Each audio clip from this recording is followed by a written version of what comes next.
വേറൊരു പ്രവണതയും ഇസ്രായേലിലുണ്ട്. ബാഹ്യമായ കാര്യങ്ങളിൽ അവർ ധാരാളം പാപങ്ങൾ കാണുന്നു.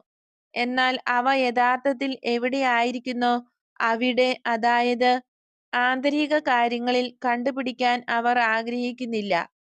വളരെ ബാലിശമായ ഒരഹങ്കാരവും ഇസ്രായേലിലുണ്ട്. മനുഷ്യത്വത്തിനും ആധ്യാത്മികതയ്ക്കും എതിരായ ഒരു പ്രവണത. നമ്മുടെ ദൈവത്തിന്റെ നാമം അജ്ഞാനികൾ ഉച്ചരിച്ചാൽ അത് ആണയിടിയിലായി പരിഗണിക്കുന്നു. പുറജാതികൾ ദൈവത്തെ സമീപിക്കുന്നത് ദൈവനിന്ദയായി കരുതി അവരെ അതിൽ നിന്ന് തടയുകയും ചെയ്യുന്നു.